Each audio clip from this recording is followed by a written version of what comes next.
Hey everybody, we got a special episode for you today. We have our countdown to ÖTILLÖ show. We're 4 months out from the Swimrun World Championship in September. Oh my God. It's coming up. We're getting ready. Hear how we're feeling and all that good stuff. Plus a new theme song.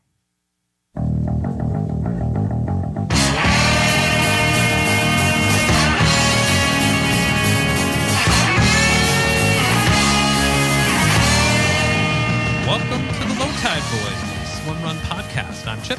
I'm Chris, and this is episode 122 of the show. Welcome, everyone, to the second edition of our Countdown to ÖTILLÖ show, where we will be discussing our journey to the start line of the ÖTILLÖ, the Swimrun World Championship, in early September.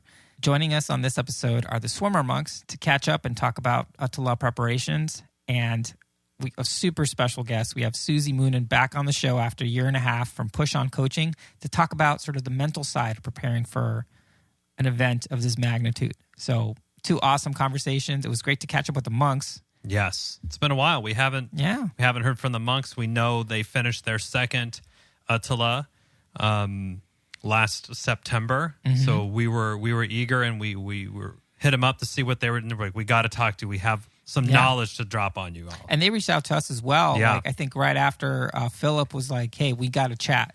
There's things you need to know. And I was like, I'm here for it. Let's hear it. We want to hear it.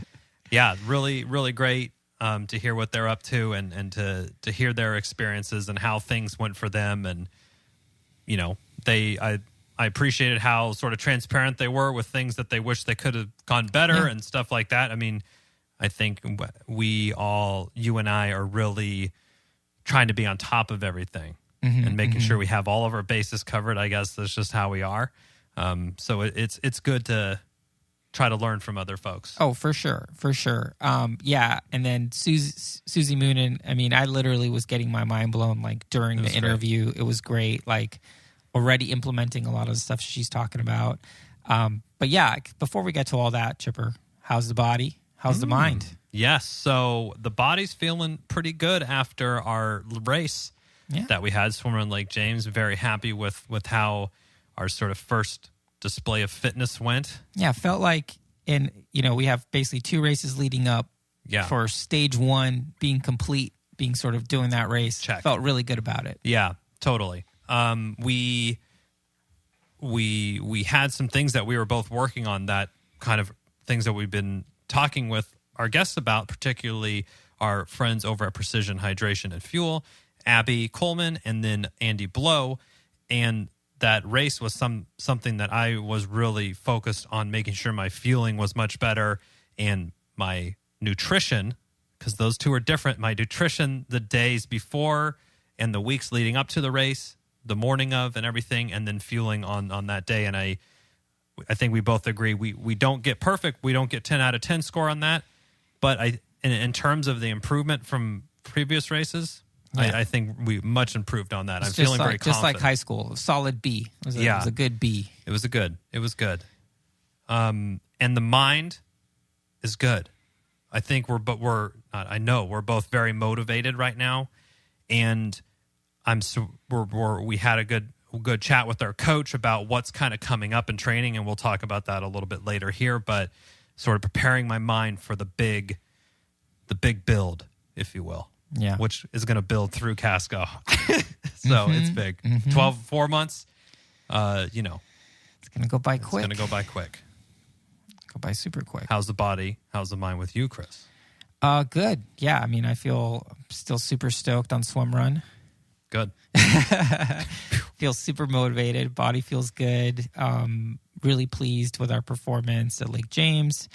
As we mentioned in sort of that race report episode, when you do a lot of training, you hope that you can sort of execute and sort of have something to show for it on race day, but you never really know until race day. So we're doing all this work and having a good race, I think was just like very comforting and reassuring, and I think it'll perpetuate us to keep going.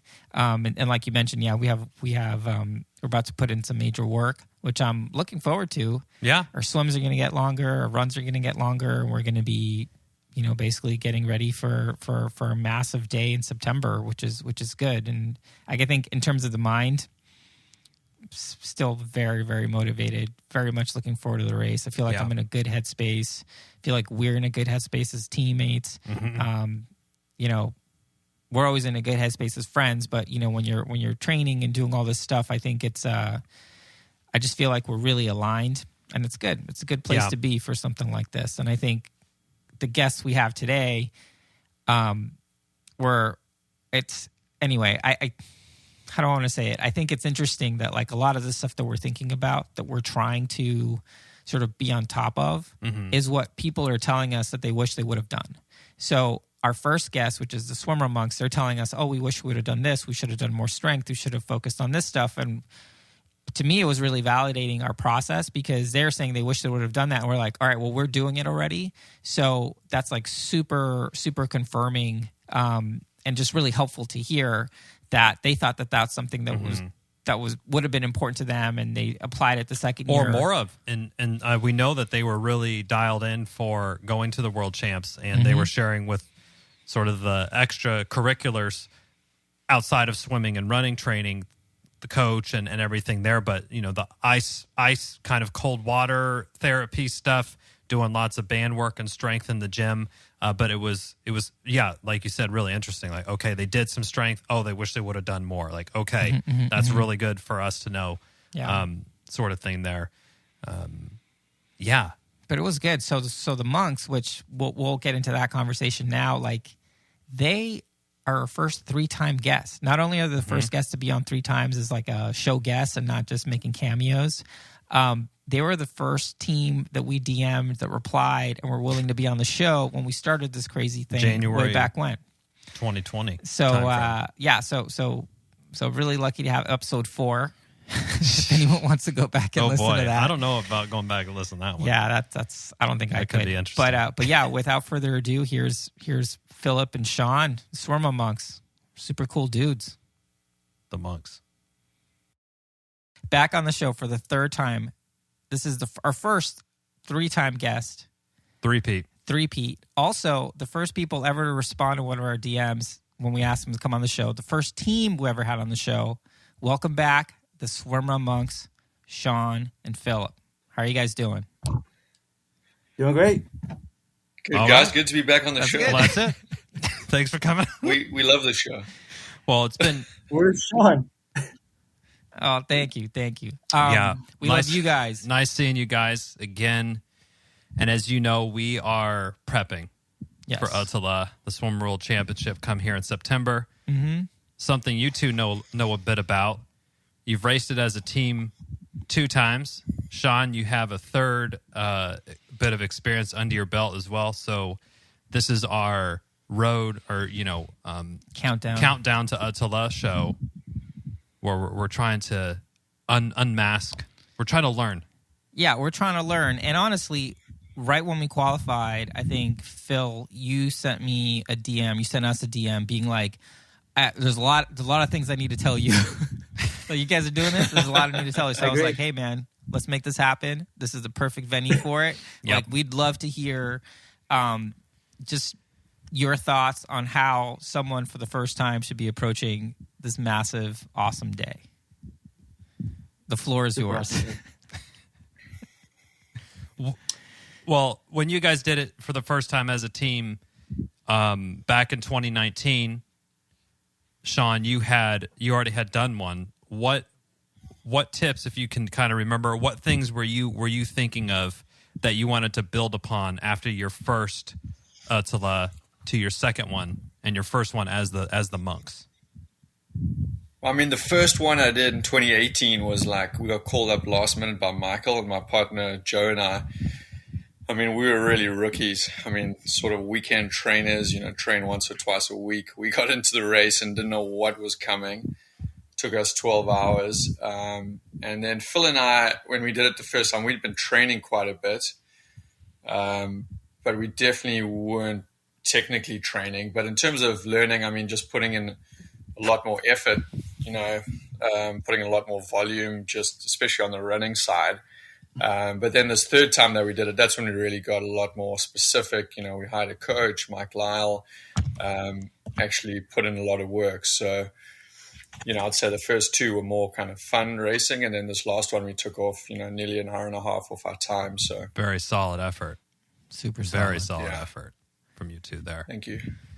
So I'll throw the same question to you, Phil. So the first time you did it, you built upon, we ran into you guys in Casco Bay, literally ran into you at one of the final aid stations there, and you guys were in the middle of some huge build, and you were building and well on your way into there. You had a lot of fitness on you. So hiring the coach, more specificity, larger run volumes. What learnings did you take from that second one that you want to pass on to the low tide boys to this send up to NorCal up here? What tips do you have for us? Oh man, there's definitely a lot. But I think the biggest one, kind of looking back at, I'm always kind of just looking at things, how can we improve, and I think the biggest thing is just having, I think like this, the second time around is having more stronger legs. I remember like the first year we just weren't going as fast as we did the second time.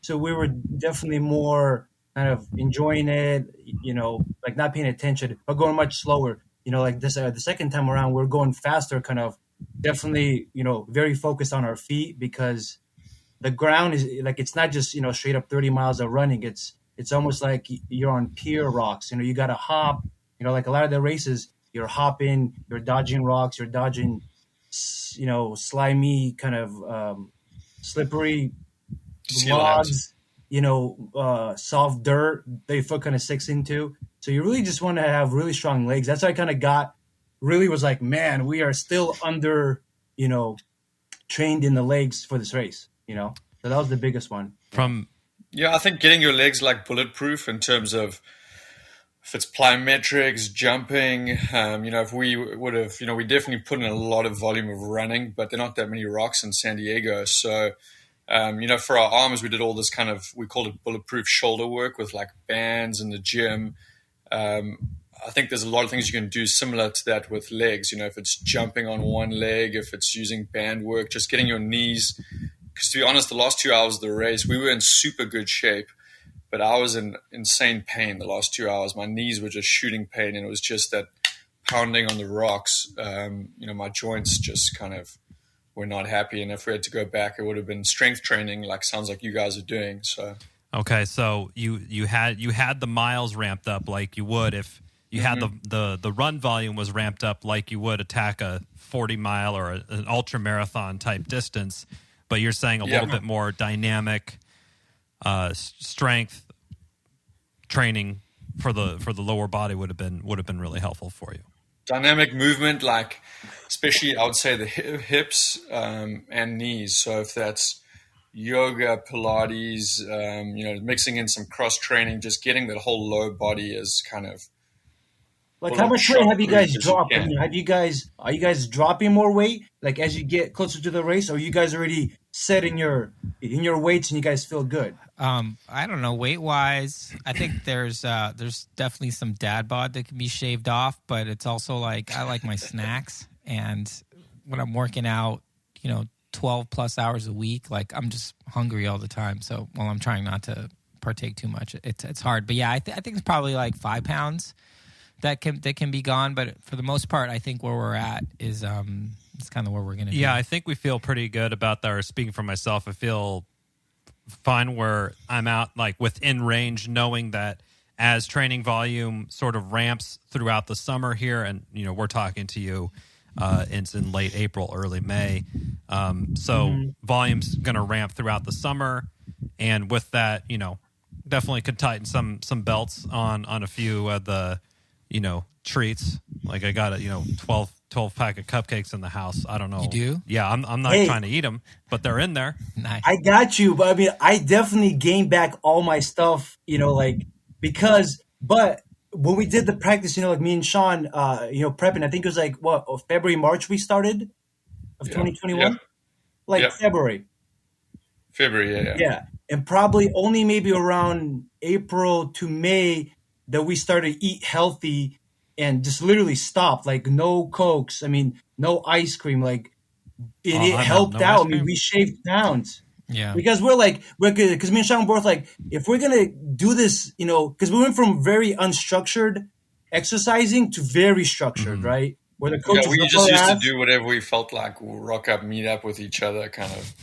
Yeah, how you feeling? You want to do this? You want to do that? Hey, you want to but with coach, and so I really seen the benefit is when I really started eating clean and then doing all this stuff. I mean, it was just like a whole different ball game. Like I felt lighter, and so going back to the knees is you're going to be like almost jumping the whole, not jumping the whole race, but like you're just moving through very tough terrain. Yeah, you're hopping from rock to rock. You're scrambling. Very dynamic situation. You're just like bounding and stuff like that. Yeah. The other big thing with diet is like, I feel like diet was a really big learning curve for us, and we didn't really even look at our kind of training fuel for the race until like 3 or 4 weeks out. Sadly, seriously. So that was a huge mistake, and I think. I'm talking about myself personally. Leading up to the race, I wasn't eating enough calories in terms of our training. So like, I actually was like messaging someone online about it, and he looked at my diet and he was like, you're eating like 2,100 calories a day and you're training like, we were training like 20, 30 hours a week. So my macros, all my, I just wasn't eating enough proper food. So as soon as I started increasing protein, the right kind of carbs, it was amazing how much stronger I got physically. And then for the race, having enough fuel, because you literally can't, you're burning so many calories in that race. You're burning over 5,000 calories. Yeah. You can't consume enough food. So working on digesting food while you're running, because your stomach can get used to that, so training with food, training with your digestive system. I think you guys are already doing that though, right? Yeah, you guys are popping the gels we're definitely on that train already, but it's helpful to hear just the confirmation that you found that to be helpful. Now during the race, we've been hearing, hey, whoever can eat the most is going to have the best day. Like, how did you guys approach actually eating during the race? Did you set a timer? Were you eating like all of the cinnamon buns or just everything throughout the course, or what was your plan on race day? We did. Phil had a little timer on his watch, and we had electrolyte pills. We had like little packs where we would take electrolytes. Every 30 minutes, one gel. We had full water bottles where we had Perpetuum from Hammer. I think the problem is we probably overfueled because our stomachs got a little messed up. It wasn't overfuel. It was the night before the race, eating too much at after the. Well, I think it was those shots of tequilas you were taking at the bar. Right before the race. Calm the nerves however way you need to, huh? Okay, so you had I like that plan, and we've heard that from multiple folks as well, is with the timer situation, and even if you're not killing the whole gel down, the fact that you're getting some bit of calories on a consistent basis to sort of keep those energy levels and your fuel up in your tank, so to speak, seems to be the way to go for sure. Yeah, like we had like a soft flask, and so there was, I think, 3 or 4 or 6 gels in there. It's pretty much each time you took a full gulp of a gel, that was half a gel for us. So if you do 2 gulps, that's a gel. So we had them kind of ready. I had one flask with caffeine, which I started to use like towards the end. But the beginning was just that gel, and then we had like blister packs from, I think, what's that? Precision Fuel and Hydration. Yeah, exactly. Yeah. So we had those blister packs because they're just in your thing, and you can just pop them. And we had those and the gel every 30 minutes. And that was the plan. Plus Perpetuum. The key is you need to try as many calories as you can, but you don't want to upset stomach on the race. So you have to train with eating that because you're jumping around, so your stomach is not great. So it's like it's a tricky balance. It's sort of like the cold. You want to wear a wetsuit, but you don't want to be too warm because you got to run with it. Same as eating calories. It's like such a fine dance. So it's like I would recommend just practicing. I think they're already doing that though. Yeah.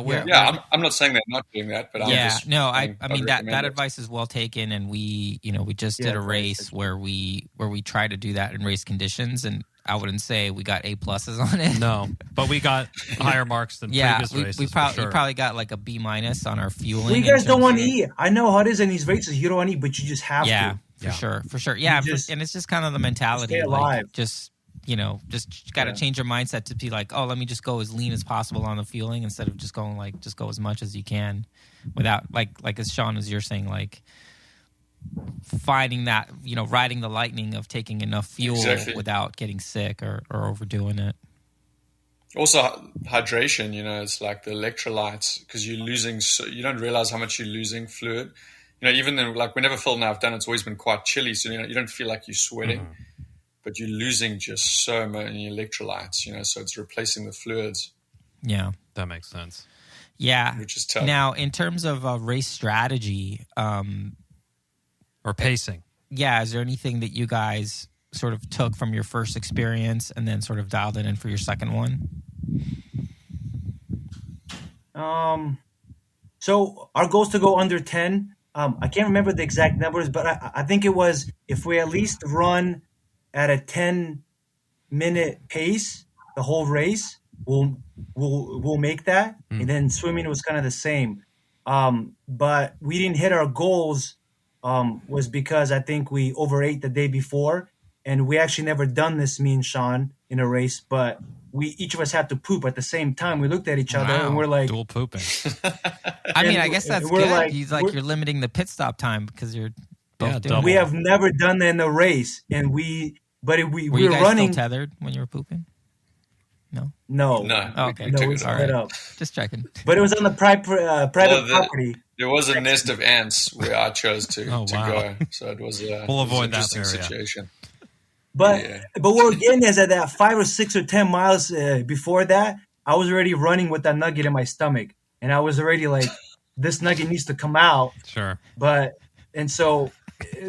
Mistakes can still happen going the second and third time. It's crazy. It's crazy. But that's where practicing with that much fuel, we didn't practice with gel packs or like the blister packs. We didn't practice with Perpetuum. We never did all that stuff. We just practiced very with little, but not like Casco Bay. We're still kind of just. I think you brought a Perpetuum soft flask just to try as a practice, and I was like, no, I'm not doing it. And then we end up, using it and like, oh my god, it's amazing. So it was like that late that we started figuring out, our nutrition. Because a race that long, you need to also get protein back in, amino acids. You can't just do only carbs. So you need some sort of, way to, because you're burning just so many calories. Right. Yeah. And that's where the Perpetuum helps. For the World Championship, as you guys get to each aid station, you guys should for sure either 2 waters or 1 electrolyte per station, each person, no matter what. Okay. I don't care if you have to that's a good point. Phil and I had a strategy where we watched each other, and it was like, if I didn't see him have 2 waters, I would call him out, hey, have another or one. 1 electrolyte. And he watched me too. Yeah. Exactly. Yeah. Yeah, we've been we've been working on sort of that accountability aspect, going back to our recent race in Lake James, where if Chris was having a gel or I was having a hit, I'm like, I'm taking some fuel right now, and I would shout it out to him, and same to him, and it's kind of that reminder. Or he'd say, oh, my timer went off on my watch. So you are going through this journey together, so keeping each other accountable, because you both know that, if Sean's not taking on hydration, you both as one unit aren't going to have a great time. So you need it's part of your responsibility too to make sure the other one is doing what they need to do to get. Yeah, and I feel like where we kind of learned that was when we did Orcas last year, and Chipper had that 4-hour bonk. I feel like I was taking nutrition, but I was just kind of running my own program. Like I took a gel like 20 minutes in, and my energy levels were super high, and I was just letting Chipper kind of do his thing. And then when it got so bad, then it was kind of that's kind of where we were. Like the teaching for us from that, it's like, hey, you know what? Like just vocalizing it, that level of communication, what's happening on the nutrition side, what's happening on the pace side, what's happening on like the, happiness side. Like those types of check-ins can be really good, because whether if you ignore it or not, that's different. But at least you're like, hey, it's been 30 minutes. It's time to take a gel. Just even vocalizing that can help, I think. Yeah. For us, it was literally because I keep track of kind of the time and like where we're going, and I was just like, every time it hit, 30 or 00, we were snacking. It was Perpetuum. It was So And I think, Yeah, it's a good point. Keep each other accountable. It's just that, have some sort of a system. yeah, for sure. the And it's very important. Exactly. the on-course options in terms of the quote-unquote real food, how are you both working that into your fueling sort of plan? Eat. I would Just not eat it. recommend eating. There's one, what was that one aid station? They had sausages. I actually think that's why I had That's the things to take a turnaround. toilet break. There was a place that had sausages, and I smashed a sausage because I was like, man, I those ate one things look too. incredible. And I ate it, and as soon as I swallowed it, I was like, It's at the turnaround This where you see person people is running smart. backwards, yeah. Okay, so skip the sausage. do not eat the sausage. Okay, noted.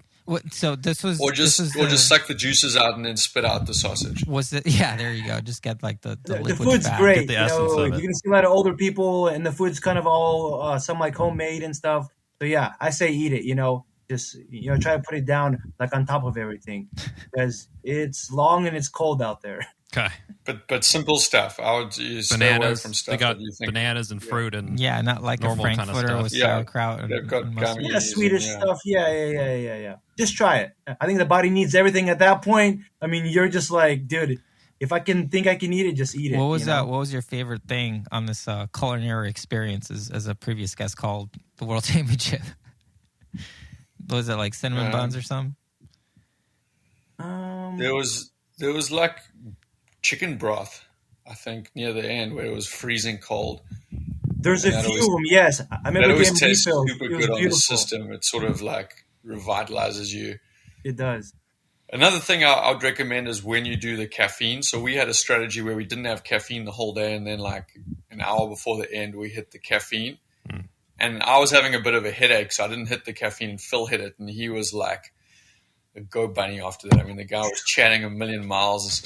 I was like, it's a bit late, We're brother. passing to people. be racing this I hard mean, now. it was. He was literally It flying was- between rocks. I mean, the guy was out of control. It was beautiful. So, You're like, alive. I I think woke up caffeine finally, can help Sean. you, but just, we probably should have added a bit earlier, though. yeah. So the caffeine, it seems like a very powerful tool, especially Performance if you're Phil, enhancer. performance enhancer. So I guess we'll Phil start was working that. flying. We'll start working that into our practices, and then at Casco Bay when we're racing there, I think will be a good opportunity to kind of Yeah, try to that'll see be what the- happens when we drop some caffeine. Yeah, down maybe. the hatch. But I'm sure you guys, chat to enough people. But from what we kind of were told with caffeine, I think from Mike and some other people, which we, I think they definitely know what they're talking about. But it's like once you start the caffeine, supposedly, it was Brian. Once you start it, you really got to keep going on it. And it's just kind of wick that you burn. So that's why we were told to kind of do it towards the end. Because if you kind of start it, I guess, early, it's kind of hard to kind of, I guess, keep it, fresh, I guess, longer. Yeah. If that make sense. Yeah. 'Cause you don't want to be redlining, to a certain point. So, yeah. For sure. Can't be redlining too early. Yeah. Yeah. Another thing that just came up that I just thought of is don't try race teams within the race, right? So like it's such a long day. Stick to your plan in terms of like your mileage pace. We were looking at doing like on the flats kind of 8 minutes a mile kind of thing. It's obviously tough on rocks and when you're swimming, but sometimes you can get competitive. And I think Phil and we're pretty competitive with certain people, and you see them and you race up to them or race past them. When you're doing like a 10, 11-hour race, it's not necessarily probably the smartest thing to do, those little spurts of racing. Yeah. Yep. So I'd really recommend just running your own race. Don't try, because it's too Get in long your to try and schedule. compete with the team the You know, whole have race. a schedule. Yeah. Yeah, that's good advice. I mean, it's definitely too long an event. I mean, it's an ultra, right? Like you can't be racing for 10 hours. Yeah, we don't have the engines capable of racing for that. No. Racing And then somebody. that long. don't forget, it was the guy that won Catalina, Ramirez, I believe. Nico, yeah. Yeah, he fell and cut his hand or broke his hand on the jagged rocks the first section. Oh, his partner. Yeah, it was his partner. Was it his partner? Francesca or something like I that. thought I saw him at the first aid station. I was like, I thought you're in the race. But yeah, anyway. Yeah. So it's a long day. Like your goal is to finish, and it's a long day, And going back to maybe, let's chat about shoes is, I think I made a big, stripper that showed me those hokas. Are you blaming me for something? No. I'm telling you that because I've been looking for shoes for that race. That race doesn't need huge lugs. It needs very small and a lot of like little lugs because the rocks are slippery and you're kind of crawling out of these big rocks out of the water. So you need surface. But you need some cushion too. You what? You need some cushion because you're pounding those knees. Well, the cushion, I think the biggest thing, is the lugs. Make sure that the shoes have a lot of surface area because when you're using them on the slippery rocks, you want to have a lot of surface versus, 6 lugs and that's it versus more surface area. Yeah, so not like lugs like a baseball cleat. You'd rather have the Stupid. Yeah, not needed. Yeah, so don't. No. I'll leave the soccer cleats in. Yeah, no racing until on soccer cleats. Noted. Can you imagine because some of running those, 30 miles those what's it called? Those Solomons with the black and blue. Yeah, Chris has those ones. Yeah. You want like those like Hokas that we used at Casco Bay that you had. Those Zanals? Yeah. That's what we used. The only problem about those shoes, I thought they made a huge difference for us, is you also need on top of that, you need a durable shoe because you're out on these big rocks and you're clunking and you're hitting stuff and there's tree roots and so you need a shoe that probably has like a carbon inside or whatever too with a little bit of outside, while being floating. It's just, it's crazy. It's crazy. We definitely need some kind of like magical shoe like that. Okay. That the Swedes haven't figured out already, I guess. We're doing some shoe experimentation as well. And we've talked to a few other folks about you need a carbon titanium inside plate. There you go. Yeah, that sounds go out and run on pier rocks, jetty and piers. Mm-hmm. You know what I'm talking about? Those big rocks. Go do those. And then after the race you can be like, holy shit, those bastards are right. You're like, this isn't just a flat trail run. Yeah. Right. You don't practice on trails for this race. Yeah, it's crazy. We've even heard that the first couple islands, like, don't even really plan on running it. Just try to stay upright and just understand that it's pretty hikey. Just get your knees, honestly, however you have to do it. Make sure those things are ready to take a beating. Yeah, pistol squat. That's what you need to guys do. That's what I told Sean when we started. He remembers. I was like, dude, we got to do pistol squats because if we can do those, we're ready for the race. Him and the coach laughed at me, and here we are again here. I'm telling you, my gut told me pistol squat. We still beat our time by an hour and a half, so we didn't do too bad. Yeah, for folks at home, a pistol squat is a one-legged single leg squat where you put the other leg out. So it's like the. Can you guys do those? I bet you guys can do one, right? I can go down. I can't come back. I could probably no. If Chris can't do it, I can't. No, dude, pistol squats are super hard. No. Chip, can you guys make me a promise? Can you guys put it into your thing without hurting yourself? Sure. Get you guys doing some pistol squats. Oh, you want it on the Instagram? We'll tag you. Do you want verification? Doing a pistol squat. Yeah. No. I don't need you to tag me. I need you just to do them slowly and get those pistols ready for the damn race. We're gonna get the pistons ready. Don't you worry, Phil. Pistols. Okay. Let's stick with the gear talk. So, sounds like shoes are going to be really important. Make sure you have enough. Did you feel? Have you all done like ultra marathon trail running at all, where you've done a 50K or 50 miler or anything like that? Phil, didn't you do North Face 50? I've done one. Okay. Yeah, I was one. The San Francisco one with you guys. Yeah, 2009, 18 or 19. Nice. Did you feel that the quote unquote like miles or the time on your feet for ÖTILLÖ is similar to how like an ultra marathon would feel, or is it not as much pounding consistently because you have big chunks where you're off your feet where you're swimming? No, I would say the swimming is actually not that bad the whole day. I think you guys are ready for the swims. It's the legs. Like you're not really pounding because you're kind of hopping and landing and kind of just moving along this like tough terrain, that's what it is. Yeah. Okay. I'm picking up what you're putting down. Be ready for moving and shaking. Moving and shaking, yeah. Your body, like you're gonna want to go this way, but then all of a sudden you look cold, so your legs aren't working half the time. So you're sort of hobbling out of the water, especially as the race goes on, because your body temperature drops and your lactic acid starts building up in your muscles, and So it's trying to figure that out too.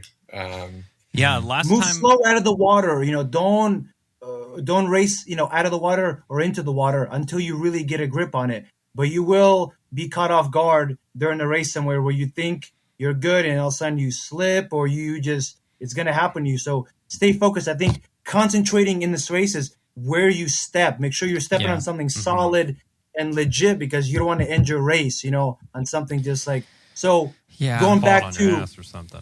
yeah, like you're just concentrating. Like the race kind of goes by for me fast. I think Sean can attest to that.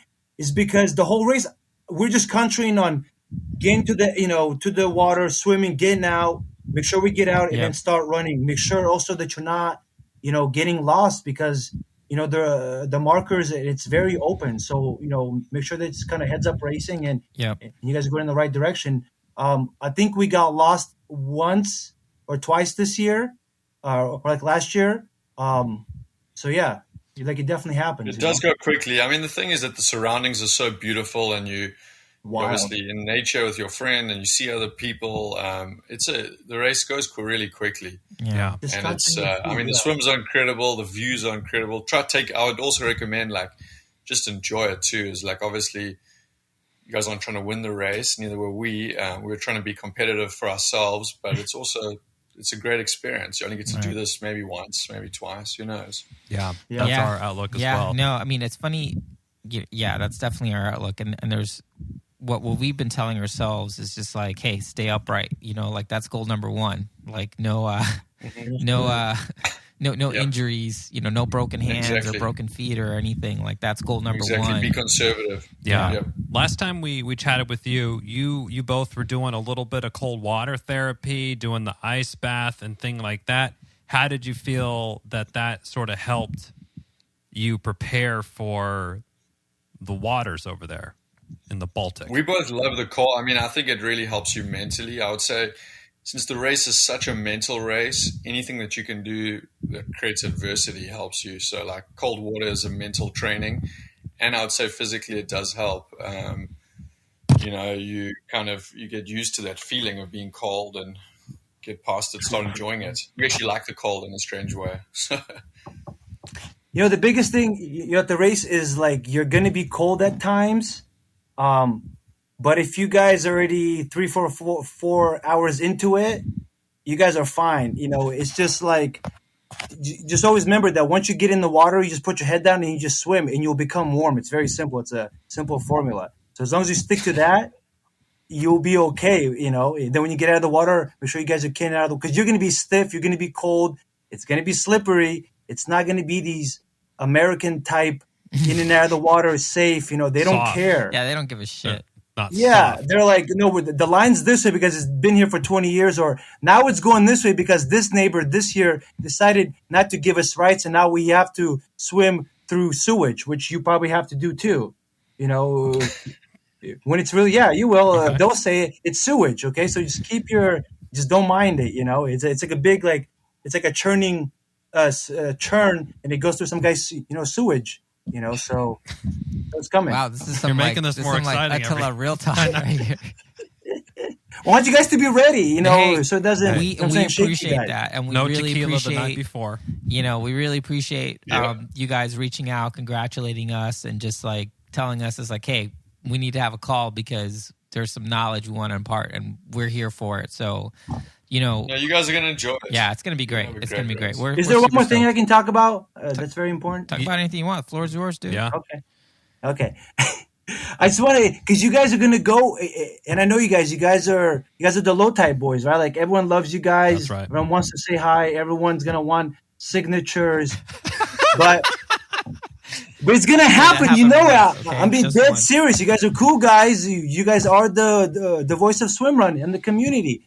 But here's what's going to happen is on Sunday at 2 or 3 or whatever, or 1 or 2, something, the bus is going to pick you up, right? And you're going to go to this hotel, and then there's going to be a conference. They're going to feed you. Well, don't forget, the next morning, you're waking up at 3 in the morning because breakfast starts at 3:45. You got to be on the ferry 4:30 because at 5:30 you get to the damn thing. Yep. And between 5:30 and 6, the gun is going to go off any moment because they have to wait for the ship to go by. Once the ship goes by, the channel is clear, right? So you better go to bed. You're going to eat. Don't eat too much. You're going to go to bed probably by 8 or 9. Yeah. Now, don't forget, to get enough sleep and to go to bed early because everyone's going to be talking to you guys. And everyone's going to be wanting to high five the Tide Boyz. Yeah. Tell some jokes. Yeah. And like I said, like, we'll just chill until because you after can the take race. up so much energy. I know Phil gets super chatty when we get there. Too much He wants to energy. chat with everyone. Yeah. You got to shut And, down. And so I just don't want you guys feed up. to, it's going to go by real quick, but just don't, because like my biggest mistake, I think like this year was I ate too much at that damn dinner before. And then I forgot that we were waking up so early because I need to get up around 5 or 6. I go in the toilet, I drop the nugget, it's beautiful, and I'm done. That morning, I couldn't drop it. So I started the race with the unknown nugget in my stomach, So it's no excuses. It's just there was so much other planning that other stuff got in the way, Hey, you know what? That's keep your head on the swivel and make sure you get enough sleep, you know what I'm saying, the day before. And poop. Yeah, definitely Make sure you poop. try to get those poops out. Now, so here's a little bit. I have some questions about that. So we're probably going to get there a few days early because we think we're going to have some commitments, and we're going to try to get a lot of like meeting all these people that we've been like chatting to for like early. Did you guys get a chance? I mean, I guess you've already done the race, but did you guys get a chance to go out to Utah or anything before, just to kind of scope out the course or anything like that, or you guys just showed up and raced? The first year I did, which was really helpful. I actually went out with Andy Hewitt. We went a few days and we did like the last 10 kilometers of the course. And I would say if you haven't been over there and done any of those islands, I would say it makes a huge difference just mentally, especially running the last little bit. Yeah. Just because you can feel the terrain, you get your body used to the water. Yep. I would say mentally, if you can go to Utah and just run around there a bit, do a little bit of stuff, I would definitely recommend it. Cool. Yeah, ask Andy Hewitt. Yeah, he'd tell you the plan, how to do it. I would say as soon as you get off the plane, get into the water as soon as you can. I feel like it really helps with jet lag, just resetting your system, that cold water. Yep. Do a few workouts. Don't kind of sit around too long. Cool. Mm-hmm. And then on the gear part, did you feel that you had a good you picked the right wetsuit? Were you wearing arm warmers? Anything in particular that you felt was really beneficial for you or that you would have changed? Well, we used, we're lucky to be, held by ARC. I think they make the best products. It's very simple. It's sleek. They really think about the sport. It's not like, this is a triathlon thing. Let's see if it works, right? Yeah. So their gear. So what we did, I believe we used, is it the Orno X? Uto X. Orno X. Yeah, the more thinner one, X. not the Uto. more. Uto. Yeah, we used the Uto. Okay. It was thinner anyway. The wetsuit was amazing. Yeah, we used the latest version from ARC, the Uto. And no arm warmers. It wouldn't do it. Yeah. No arm warmers, no long socks, nothing like that. I mean, I think you guys are similar to us. We like pretty big guys, and heat is more of a problem than cold generally. Mm-hmm. We use the kangaroo, obviously, to hold all that stuff. Obviously, I'm sure you guys have the kangaroos, and you guys are practicing running and fueling and knowing where everything's at. If you come to the race ready to go, there's no, I need to stop or do something. We're planning on in terms of like the swim run technique. We're feeling pretty good about that. In fact, our last race, I think, if we were giving ourselves a grade on just swim run technique, it was definitely B+, A- on that. I think we were, we were doing it right in terms of felt really solid process. on that. Very fluid. Mm-hmm. You guys have got this. I feel like you guys know. Yeah, I mean we're super stoked. Super good. We're super stoked. I mean, just get those knees ready. Honestly, and that's super helpful feedback. I think definitely a point well taken that we need to make sure that we're working on our strength because it helps meet our first goal, which is trying to stay upright. You can't stay upright if you can't lift your legs up and you're tripping on stuff because you're so sore and tight and stuff. Yeah, spend some time, I spent some time watching all the ÖTILLÖ YouTube, Unfortunately, they don't have too much and it's all old, but it kind of gets you kind of looking at stuff, just look at the course and you're going to be like, this isn't a half marathon, with whatever. Yeah, it's not a rock and roll half. in San Diego. It's not. Like rock and roll, And- like San Antonio. And I've done it before. I've been kicking myself in the butt because like this year or like last year, for some reason, we just still didn't get the legs. It's crazy. Each year you do it, you find something, you go, why didn't I do this before? Like, oh my God. And so now me and Sean are working, on other stuff that we want to improve. It's just because that terrain doesn't really exist where we It live. doesn't. So you got to go out there, and I mean, we live in San Diego. Find the It's nastiest like these terrain you can where beautiful people are dying or beaches and, breaking legs. That's what you go. so It's simple. Okay. Okay. Where it's boring. And and like I think also like in 2009 when we did it, it was kind of misting the whole time. So or I would just say like 80% of the time. So that also added more moisture everywhere. Where this year I felt it was a little more drier too. So if you get a wet year, I mean, you really want to watch your feet.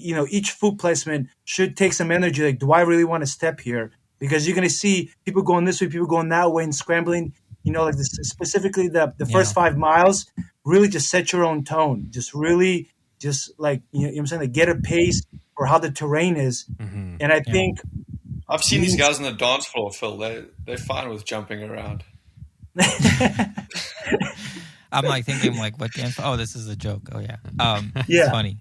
So- yeah, no, that's a point well taken. I mean, I think that we're definitely, this is something that Marcus Barton mentioned, I think on like the course preview for Swimrun NC, where it's like, hey, if you can't trust your footing, like that's just a bad way to be. Like you need to have whatever shoes you're doing, whatever strength you're doing, you have to trust that when you put your foot down, it's gonna stick. It's gonna stick, because otherwise it's a problem. And I think that's kind of what you're alluding to, which yeah, I mean, the more we hear that, the better, I think. The reinforce Technical trail running. It's just practicing technical. The better trail runner you are, like a little rocky elevation, ground. a little jump, a little kind of 2 steps rock that's 2 steps high. You got to get up it. Especially Very dynamic. after. I'm sorry. very dynamic setting. It's always changing. Yeah. Then also like, I mean, specifically after the pig swim, right? So right before the pig swim, at least 1 or 2 gels and food, whatever you can, for sure. Then when you get out of the water, like for some reason, the pig swim is fairly easy because you just put your head down and you go and you look up and there's the light. It's kind of an island. Like you can't really miss, like, where you're going. Mm-hmm. But the pig swim didn't feel cold this year. But boy, when we got out of that water, and those are the biggest rocks. They're literally huge, like boulders, like 2-3 feet big that you're climbing out of. And you're tired and you're cold and they're jagged, and that right up there's that Twix that they're going to give you. Oh, here. And I'm you're ready like, for it. you want to get to it, yeah. But then after that, it's very kind of weird technical running and you're cold and stiff. So really, and you're kind of at the top of a mountain and you got wind and water just kind of just blazing you. I love it. So I love it. Was it the right or the left Twix, Phil? Which one did they give you, do you think? I always go with the left, of course. Okay, yeah.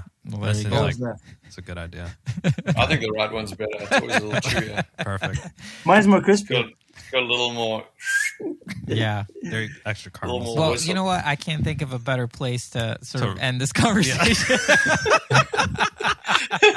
The wheels have I mean, we've gone fallen completely off. off the rails. I mean, Also, at the end of the race, you need to hit the bar and smash a few shots there with the bartender. Yes. There's some good stuff behind the bar there. Tough to find any tequila, but you can find some good whiskeys and different Sounds things. good. Sounds good. Sounds like I'll be in for a nap after. I think. Sean, Philip, we love you guys. Thank you so much for coming on love for a you. third time. This is amazing. 3P, baby. Also, our first team ever to come on, first people ever respond to our DMs when we started this crazy thing way back when. Thank you so much for the advice. I'm sure we'll be talking to you guys offline about as we get ready if you have any questions. And thank you so much. We really appreciate you guys. Thank you guys. We wish we were going to be there alongside you. It would be fun to be on the course together. You guys are great, Awesome. great fun, good people. So thank you for having Cool. us. Thanks, yes, guys. good luck. Good luck. Cheers. We love you guys and all the best. And I want to see some good performance. Okay, I want to see some performance out there. We won't let you There'll down. be something. Okay. There'll be something out there. Don't you worry. All right. Thanks, boys. Keep the Okay, nuggets thanks, intact. Thanks. Well, always great to hear from those guys. And Yeah. once again, really appreciate them for Candor. Lots of candor. lots of things to think about. Yeah. I mean, there's just so much. And I also think too, and sort of not to totally tee up the next guest, but we do have to. Wait, isn't that what we're doing? I know. Well, not to tee it up so perfectly, I suppose. But to understand and we have to be willing. We got to accept that we're not going to be on top of everything, and there's going to be stuff that we're just not going to be perfect on. And I think that's totally okay. And we're both in the place now where it feels like we're okay with not being totally on top of stuff. Just like Sean and Philip mentioned too. Hey, we forgot you wake up way earlier, didn't have time to hit the bathroom like you normally would have, or had eating different food and things like that. Okay. Yeah, you're not going to be able to control everything. So just being there and a nice red carpet into this. And I think in training as well, it's like, hey, I think we're both of the mindsets like, hey, we're doing the best we can. We show up at workouts, we're showing up and just giving them what we have, whether it's, 100% that day, 80 or whatever, but just show up and do the work. And I think that like we both trust that we're both going to be as prepared as possible for that thing. And I think that really tees it up to this conversation we had with Susie, who we had her on about a year and a half ago after this was like right after she was on Fanny and Desiree's like award show for the Christmas Endurance Challenge. Yes, I forget what it was called. Gala. The gala. Yeah, it was the gala. And she just talked for like 30 minutes. And I reached out to her like right after. I was like, hey, can we have you on the show? Yeah. So that was a year and a half ago. We asked her to come back because, hey, we're talking about training. Last month we're talking about, very specific things in terms of nutrition and fueling. And we thought, well, why don't we talk about the mind a little bit and how to kind of sort of make sure you're not psyched out. Yeah. I mean, anyone that's done any endurance stuff, whether it's a ride or you're doing ultra marathons or whatever, like you're going to go into highs and you're going to go into lows. And she knows and talks a lot about tools that can help you deal with that a lot better. And it's not a piece of gear that you buy and stuff in your kangaroo top. Hashtag not sponsored.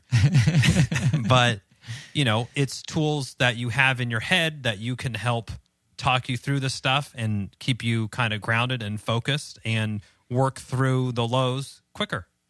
So we know, hey, we're going to be out there for 10, 11, 12 hours. It's going to dip down. Yeah, we're going to have one of us exactly. So hopefully we got to be ready. We got to be ready. And I was telling you after, so when we're recording this, we had a swim this morning. It was a 4K swim. It got pretty spicy at the end, and I was kind of feeling a little bonky. And I literally applied what Susie Moonan was talking about in this episode, and just like it sort of just took myself out of my own head. I was like, oh man, I can't believe I'm freaking bonking on this thing. It's like, why am I bonking? But then it's like, okay, this is happening. Yeah. I see that it's happening and I trust that I can still pull through because I pulled through hard stuff before. Like that was literally the analysis I had on like, yards 3,200 through whatever. Yeah, exactly. I think I know the part that we're talking about. Yeah, I think you do too because I just started falling off. I was also hurting. But yeah, so she's awesome. Super grateful to have her on. I think to me this is required reading. Anyone who really wants to it really have a positive experience in ÖTILLÖ. Absolutely. And if you like what you hear with these guests, be sure to go back and check out the show notes. We have all their episodes that they've appeared formally in. So give a little bit of another listen if you like. But without further ado, get the notepads ready for this one. Susie Moonan, Push On Coaching. All right. We are super stoked to have Susie Moonan back on the show. She's the owner of Push On Coaching. She's a sports psychologist. She's a sociologist. She's an elite swim runner. Susie, welcome back to the show after a year and a half. Thank you so much. Happy to be on again. Yeah, yes, we appreciate you. Really appreciate you taking the time. Before we get into sort of the meat and potatoes of this interview, sort of getting ready for ÖTILLÖ, how have you been? How's everything going with you? Well, everything's pretty much fine. Thank you. Last time we spoke, I was also lying in the bed, just as I am right now. But then I had a newborn, Ellie. I think she was maybe 2 or 3 months. And I had her just by my chest, breastfeeding at the same time as we were podcasting. And so I didn't have that much of a race year last year. And at the moment, I'm actually also lying in bed with pillows around me. And I've just gone through quite a big shoulder surgery. I've had a problem with my shoulder dislocating a lot during swim run races, actually. So now I just need a couple of weeks of rehab and I'm back into it again. So it'll be very nice to swim run without being constantly nervous that my shoulder will pop and not having to brief my partner what to do when it happens, so I can keep on racing. Wow, that's beyond the compass and the compression bandages, like resetting a shoulder. That wasn't in the mandatory briefing. So. No, it's not. I actually had a swim run guy from Sweden called Johan running behind me at some point when we were in Cannes racing. And when my shoulder dislocated and he was just behind and he knew exactly what to do. So he just like looked me deep into the eyes and took my arms and then he just like, bam, put it back. Oh, so there are a lot of swim runners out there with a lot of competence that I didn't know.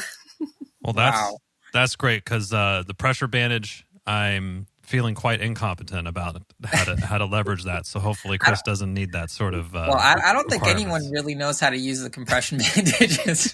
No, we can't bring YouTube either, can we? Yeah, that's the first step that I would do. How to use compression bandage for swim run injuries. Exactly. We should make that video for sure. Yeah. Yeah.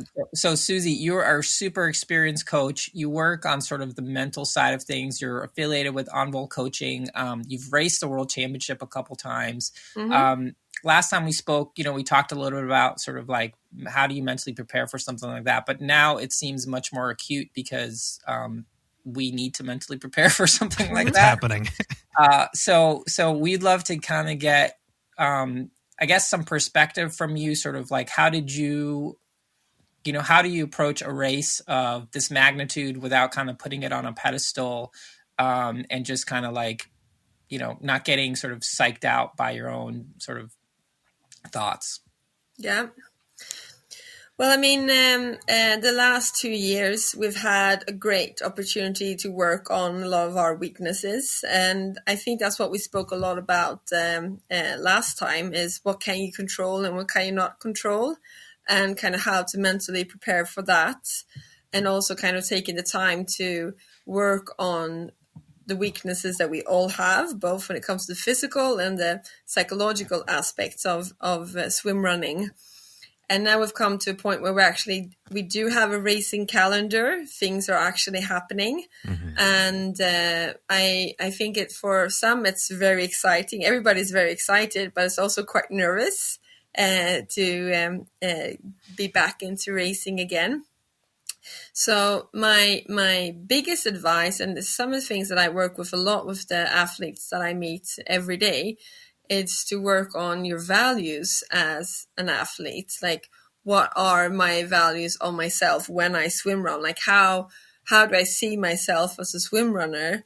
What is important to me? Why am I doing this? Like, what is the higher purpose of it? To really do that groundwork and figure that out, because that would be the milestone for all races throughout the whole year. Because that helps you both when it comes to the motivational parts, all of the long sessions that needs to be done, especially when you're doing a race for world champs, when you're out there for at least 7-8 hours. And for most of us, even longer. Oh, yeah. So really figure out why am I doing this and how do I see myself as a swim runner? Am I a person that always strives to do my best no matter what? Is my most important value to support my teammate and for us to push each other as a team? When you can figure that out, when you know what that is, you hang on to that for all training session that you do and for every race that you will do. Because when you have those difficult moments during a race, and they are going to happen. It's completely normal when you're racing for so many hours, even if it's for the World Championships or if it's for a shorter race in the Ödyssey series. We all have those moments of doubt because we're putting out so much energy, so much physical energy. So our brain can't really cope with that. So that's why we have to kind of have our low every now and then. And that, knowing what your values are as an athlete, as a person in swimrun, why am I doing this? That also kind of helps you to get back and to help you in those more difficult situations. And this is a really good thing to do both on an individual basis, but to do it together with your partner and also figure out, so what is it that we're striving for together? Like, what is the higher achievement? We've qualified for ÖTILLÖ, is that is our goal, but what is it that we want? And it doesn't have to be result based. It's deeper than that. It's more like what are my values in the bigger picture? Like, why am I taking so much time from my family or from, combining work with long sessions and diving into the sea or into the cold water the whole summer? Like, why am I doing that? Really to figure that out, because that is the core of everything, and it will help you so much during all the racing parts. Yeah, those such great sort of fun, such great fundamentals to have there. And I think Chris and I, we just had our first race of the season here, and we felt really kind of locked in and super synced up. And I think a lot of that was because we are really aligned, and we have talked about it before about what are we doing this year. And this race in particular, we were trying to, do the best that we could with the fitness that we have and all the training that we've done. And we were excited to get out there and, bust some rust, so to speak. But yeah, we both kind of approached it as like, this is one step on this long journey this year. That's a very long. We're in, March, and our A race is not till September. So we have a lot of time. So let's not get too ahead of ourselves. Let's go out there, have fun. Well, Chipper, we're in May, bud. Yeah. We're in May. I'm in, the race is in, I said March. The race is in April. Anyway. Get out there. And it's kind of one step on the bigger journey for the year. And I feel we're pretty, I feel like we're pretty locked in on being aligned for what our kind of pillars are. But do you find that most of those are, is it, how many is it people are like, oh, they have kind of maybe like a physical thing of like, oh, I want to be, get the most out of my body or have a really good performance and be outside and be in nature, and maybe like a family kind of related one? Are there certain buckets or trends that you see between your athletes of where these sort of focus areas usually index in? Well, I would say that a lot of people are so thankful at the moment, and people are very thankful for being able to race again. I mean, there's been so much bad things, obviously, with COVID, but I think we're a lot better being thankful for being able to travel or to be able to compete or be able to experience. I mean, for some of us, we haven't been in lockdowns. We haven't even been able to enjoy the nature surroundings around us. So I think I feel that this year a lot of athletes, both in swimrun and a lot of other sports with individuals that I work with, just feeling this being thankful for, I'm in this setting and I'm able to do this race, and I'm swimming or I'm running or whatever it is. So I think people are going in with a lot more positive mindset and kind of taking away the outer pressure and the inner pressure that you might have. And I think that we will see a lot of great results from that, because we'll get in more of a state of flow, enjoying ourselves a lot more, because we know that, it's been taken away from us once. We never, who knows what's going to happen tomorrow. We all know that's a cliche, but we've actually been experiencing that the last 2 years, and the other things that are happening in Europe right now. So I do think that we athletes in general have a more positive mindset getting into racing now again, and also training wise. Yeah. So related to that, so as Chipper mentioned, I think that we both feel like we're super motivated and super stoked for ÖTILLÖ in September, but it's also 4 months away. So I'm worried, like we're trying not to flame out on all that enthusiasm. We know we got some long training up ahead. We got another race that's going to be really difficult. Do you have any strategies for us and anyone else who's racing the World Championship on how you can sort of maintain, not that it needs to be such a sky high level of enthusiasm and motivation, but how do you like sort of titrate that so it lasts all the way through to September? Well, first, the motivational part is like the ground in mental skills. So there's this pyramid with 9 mental skills that's been researched in sports psychology, where they look at what kind of mental skills do you need to be able to perform well. And this is used in sports, but it's also used within everyday life, actually. That what is it that makes us perform well at work, or in our family as well. Sometimes, like, what mental skills do I need? And a lot of athletes, they come to a sports psychologist or to a sports counselor because they feel that I'm very anxious before I'm competing. Like, how can I deal with that? But then when we look at the other mental skills, like motivation being one of them, they might lack of it. And motivation, that's one of the 4 like base fundamental mental skills. So with that said, I'm so happy for you for having the motivation so high, because already there you've done so much of the work. Now you just need to do some practice as well. Just do some running and swimming. You've got it. Yeah. I would say really looking at when I talked about the values as an athlete or me as a person in swimrun. So if you see yourself on a running track, you're running and you're close to the goal or close to the finish line.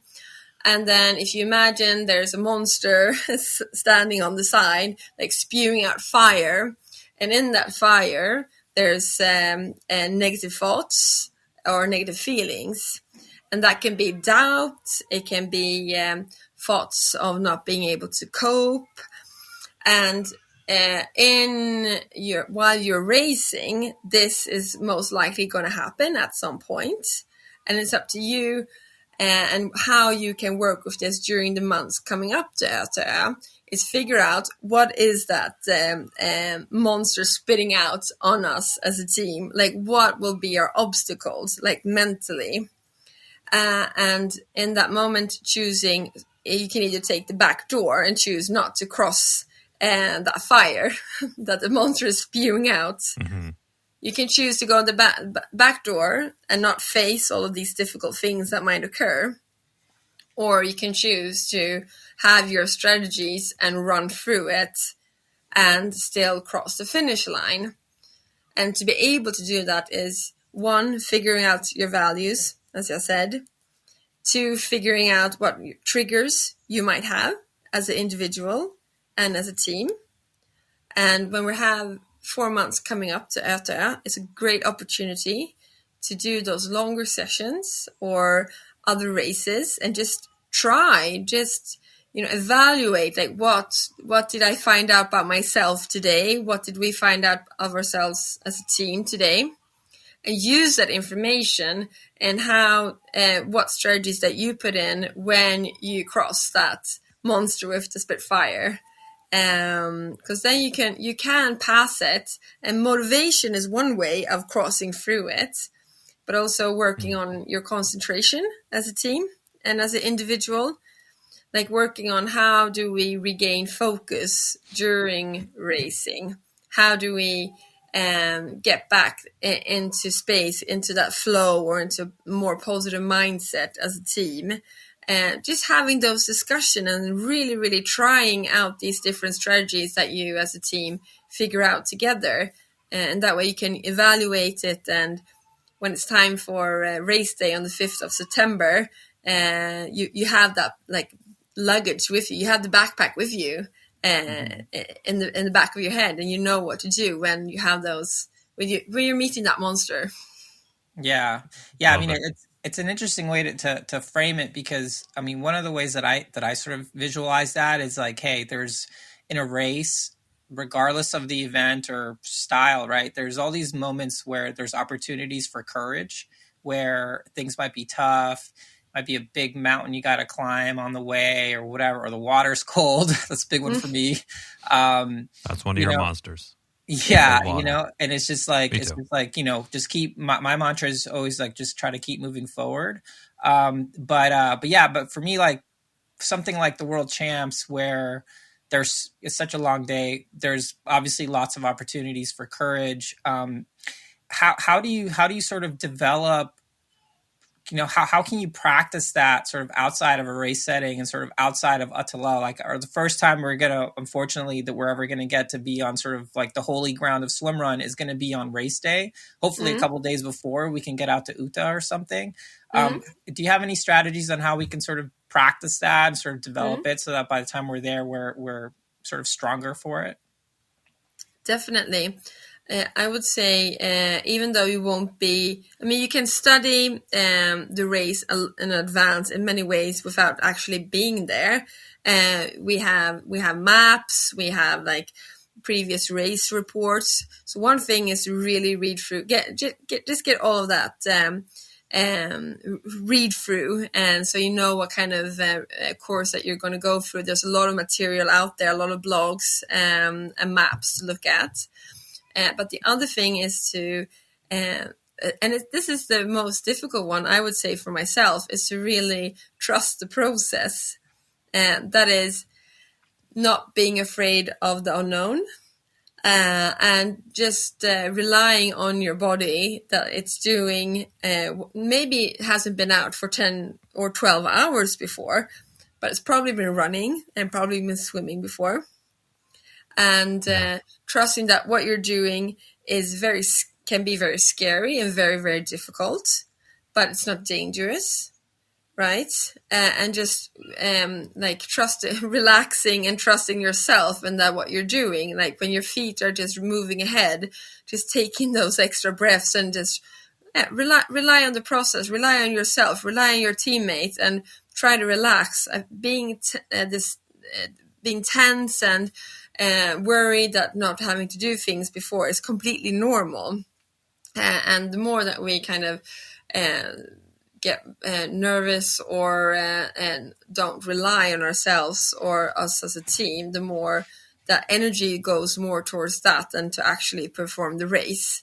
So I would say outside of these months coming up, putting yourself in like difficult physical challenges and relying on your body that it's fine and it's not dangerous, and you're reprogramming your head around this as well. One thing can be just doing these really hard threshold sessions, for instance. We all, most of us find that quite difficult when we're doing something really hard physically.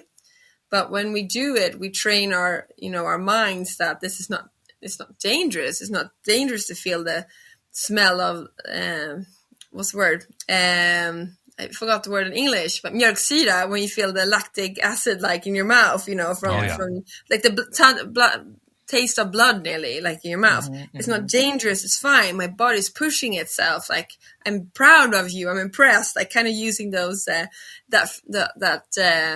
framework, that way of wording yourself is one way of building courage. I like that. So sort of, if I'm capturing all this correctly, if you do some work to identify your values and your pillars of things that matter to you personally and during the event, and then identify your quote unquote your monsters or your things that you have difficulty dealing with during hard times, and then during your training session, similar to how you would train for fueling or running faster, you have to kind of expose yourself to your monsters, so to speak, during this training session, and then you can kind of practice if that's like a mantra that you say to yourself, or let me have some courage now, or I like to I try to remember like, oh, we've had really hard sessions on the track or really hard swims. I've done this before. I've done a 500 swim at 90% effort or whatever it is. Kind of recalling back to those things, and that sort of loads up your backpack, so to speak. Do I have that all sort of? Yes, thank you so much for summing that up so perfectly. That's exactly what I mean. And the best thing is, in swimrun, you have your partner that can remind you of this, because we know that when we're so tired physically, our mind is not functioning as it would be normally. So having this dialogue with your teammate, so your teammate can actually say that, hey, look, remember when we did this one race once, and we did that, we made it, like we're there now as well, we can do this. And this is your head talking, like your legs, just have them keep on running, or have your arms keep on going. We've got this. Because sometimes it's difficult to kind of take that out of your backpack yourself. So you need your partner to help you in that, and maybe also seeing the signals, maybe when you need that extra push. Yeah, I love that, and that really speaks. I mean, Chris and I, we talk about a lot, like how key communication is, and I mean that's a very different level of communication than when you say communication. Oh, run faster, run slower, swim faster, swim slower. Yeah, that's communication, but also sort of having the vulnerability or being vulnerable to say, hey, when I'm in a bad way, Chris, I like to be reminded about great workouts that we had together or a really good race that we had. And he can kind of feed me those things if I can't help myself do it, and vice versa. Yeah. What I would add to that is I think, kind of like where I come at it from like a teammate perspective is it's from a perspective of like love, where it's like, I care about the other person, whether we have a great result or not. Like that doesn't change our relationship, which is at this point between Chipper and I mean, we're basically brothers at this point, and our experience together is enriched because we're doing it together. And when you mention values, to me, like that's the first thing I thought of when you brought that up. It's like, oh, well, I love Chipper. So that's the sort of the basis of everything that we're doing together. And I wonder, obviously when you get to the race and things happen and we got to work on our communication and things like that, do you have any suggestions on sort of like cues that we should have with each other, or that teams can have to just help each other when it does start going dark? Like ways to check in or sort of a process that you'd recommend? Definitely. I would say the first thing is to do it beforehand.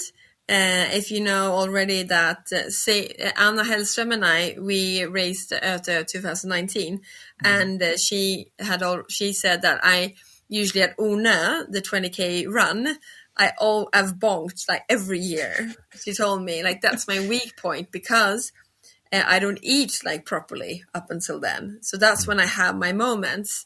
So she told me this, and I knew it, so I could like beforehand I had marked on my paddle like an hour before reaching to Una. I was like, hey, you need to kick in some extra energy. And the funny thing is that she told me, she's like, no, because your head isn't working properly when you're racing, right? You're so tired. She's like, I'm fine. I was like, no, you eat it now. You have that, like we had these chocolate balls. So she's like, take one. And she took it, and if it was that or if it was other factors, I don't know, but she ran through Una pretty well and that year. So to answer your question, I would say go through it beforehand. Like, what are my weak points? Like, when do I know that?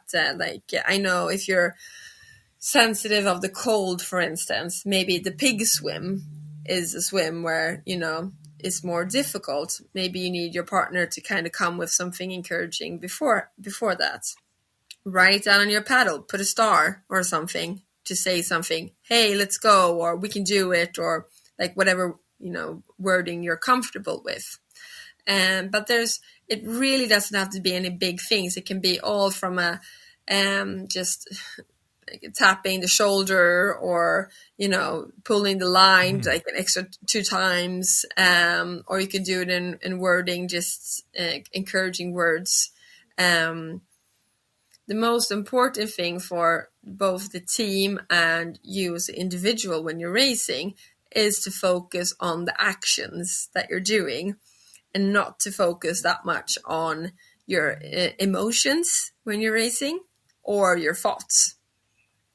They all affect each other, like how you act and the behavior that you have in or out of racing in your sports life or in your everyday life. We can wake up one day and we just feel really low. It happens. We're humans. We just have days sometimes when we're not feeling on top. And there's thoughts connected to that I'm not good enough, or, this sucks, or I hate this. And that affects your behavior. You might pull out of activities that you were going to do, for instance. And that this turns into a negative spiral. Same when you're racing.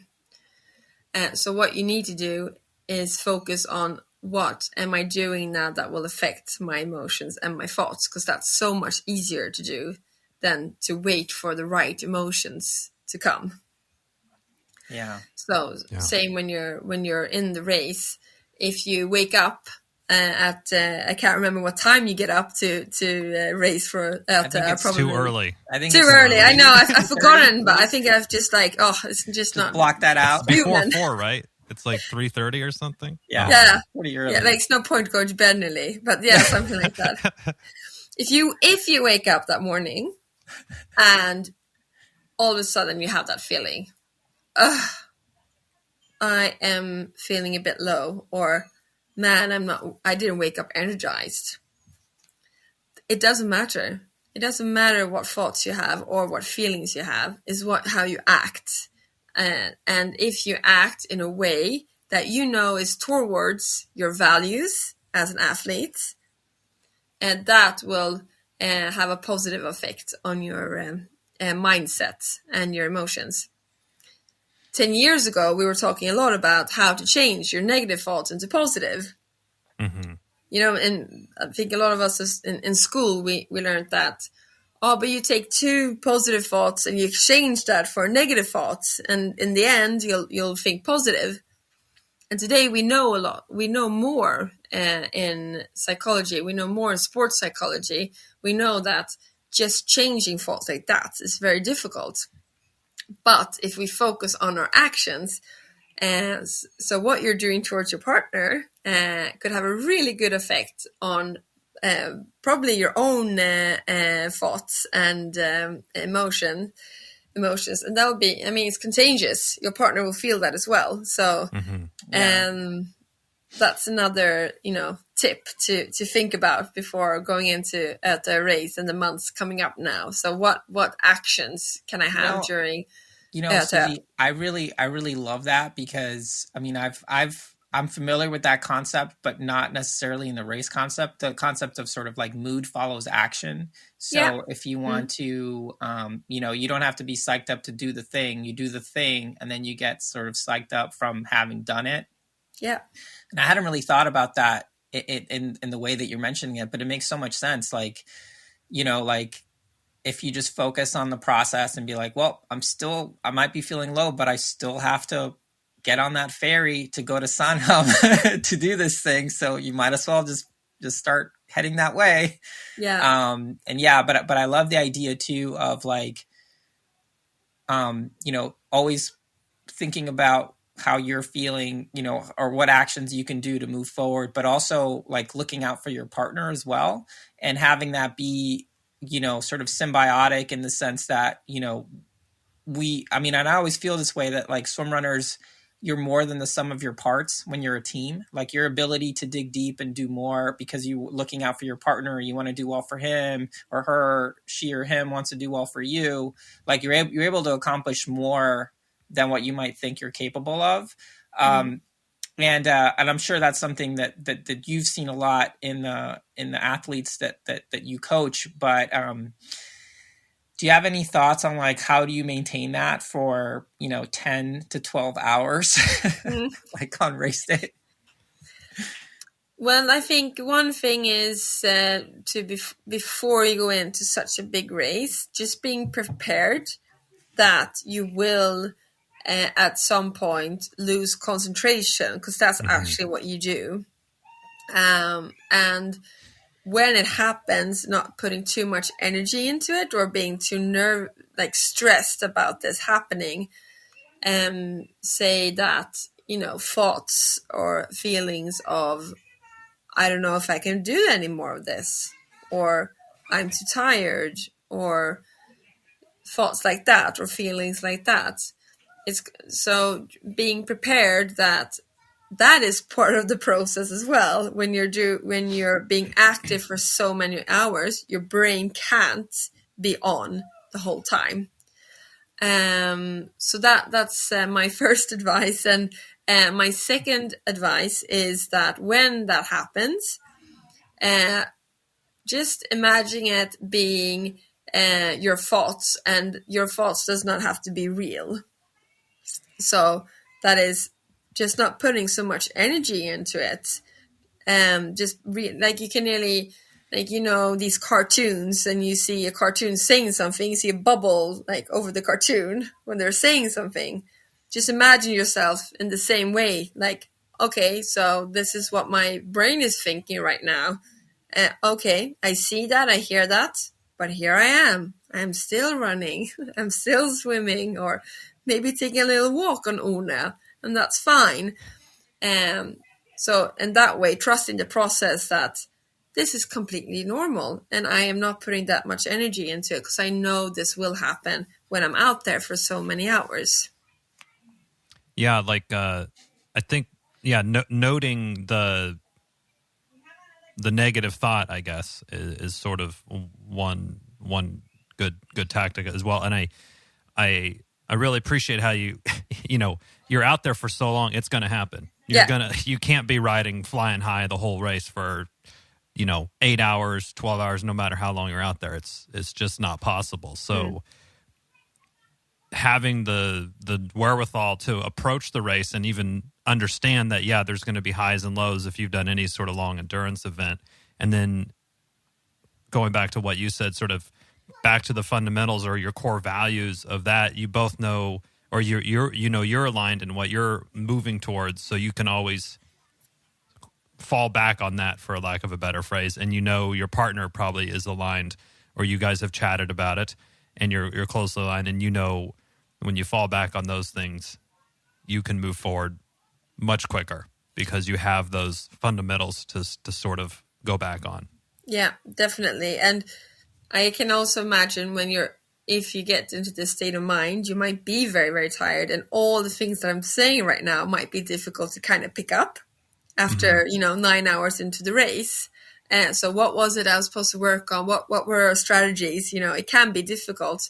So as you say, beforehand, just understand that it is going to happen. And when it does happen, just breathing through it and pushing through it. And you can do so much more than you can imagine.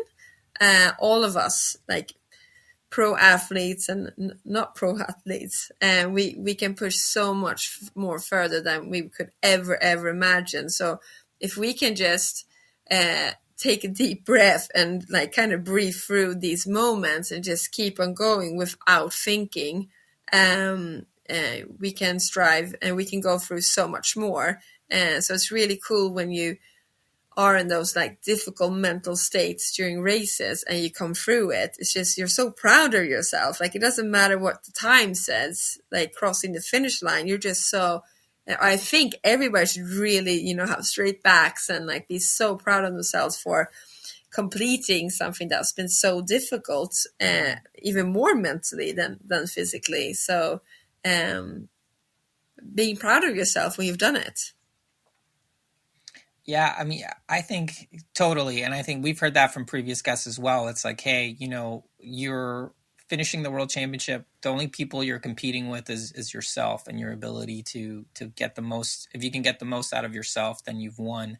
One thing that you mentioned, it's blowing my mind, to be honest, because the similarities of what you're talking about in terms of when you have a negative thought or you feel down, just to kind of go back to touch on the process, it reminds me a lot of just meditation, where You're focusing on your breathing. When a thought enters, you acknowledge that it's a thought, and then you just let it go and go back to your breath.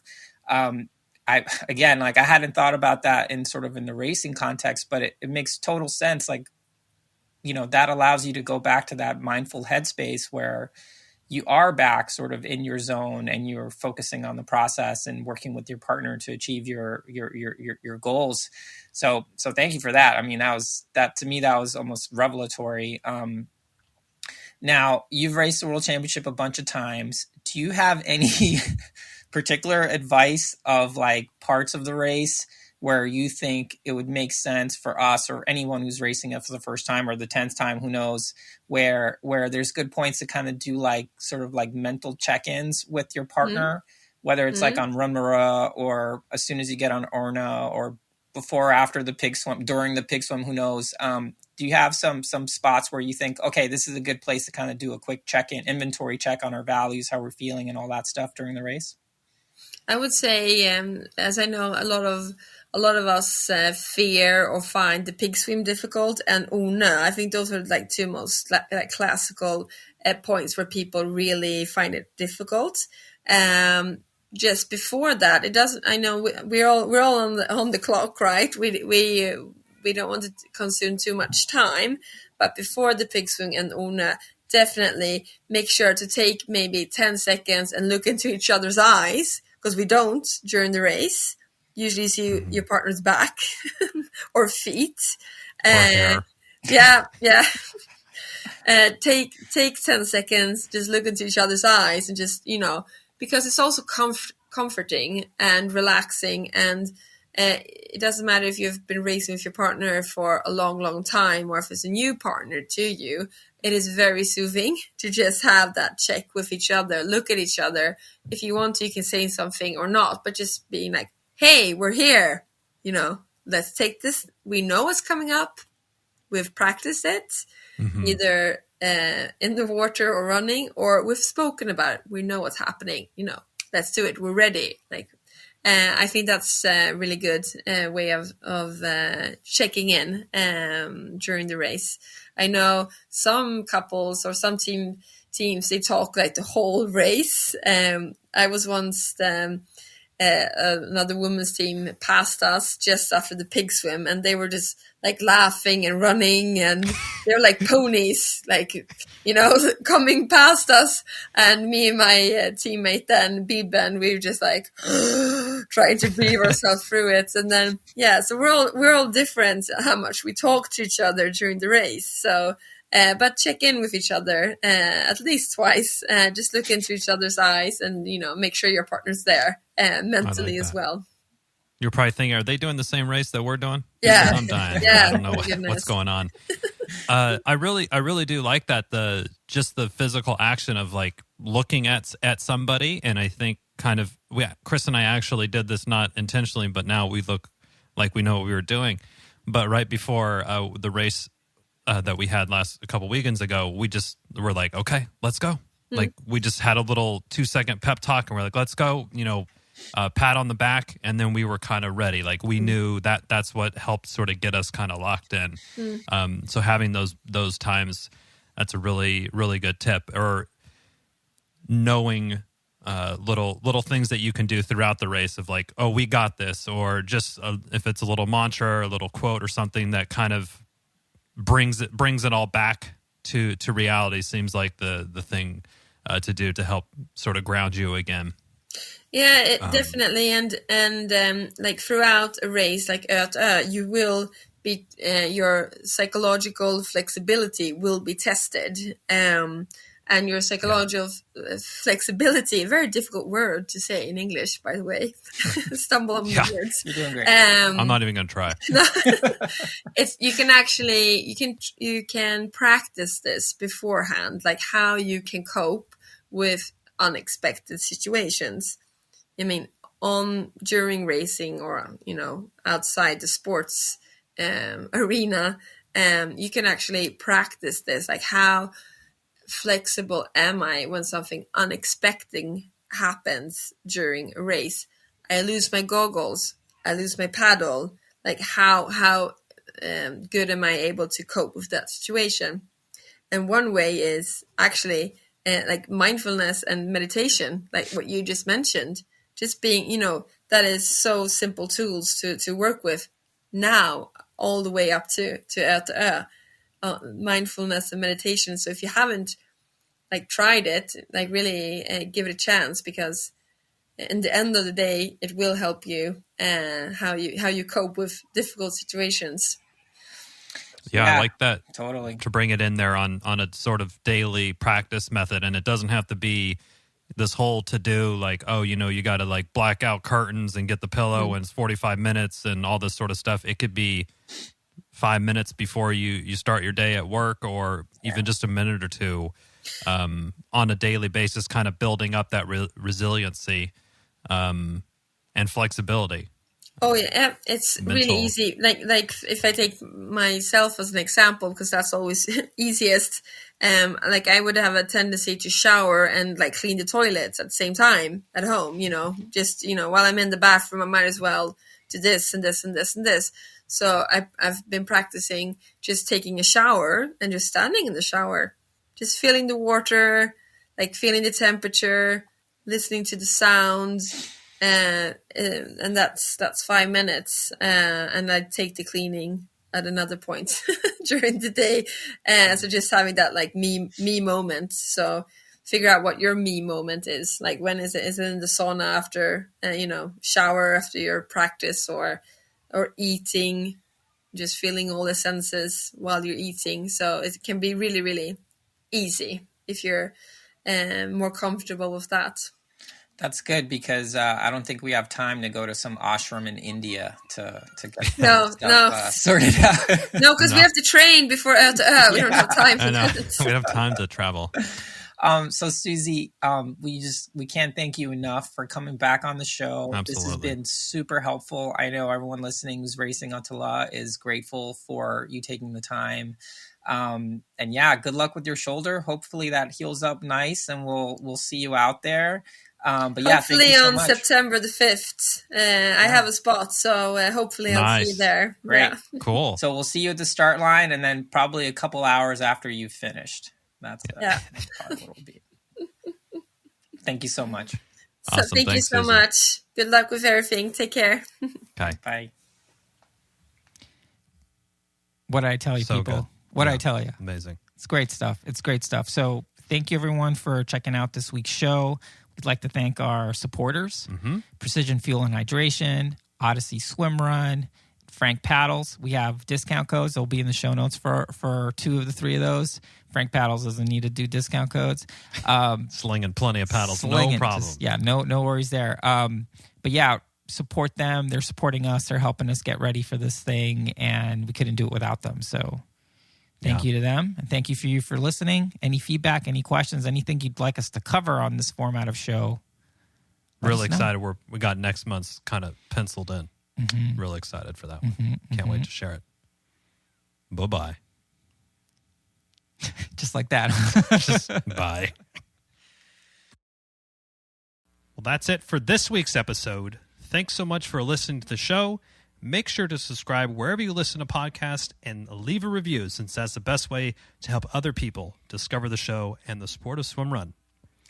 Sign up for a newsletter at lowtideboys.com. That's boys with a Z. And check out our meme page at the Low Tide Boys on Instagram. If you have any suggestions for the show or questions for us, send us a DM or an email at lowtideboys@gmail.com. We'd like to thank Riding Easy Records for our show music, and of course our wives for their support and tolerance of all our swim run activities, podcast, and other stuff. Yeah, other stuff. Way to keep it PG. Finally, you can support our efforts on Patreon. Until next time, get out there and go for a swim. Go for a run. Then another swim. Then another run.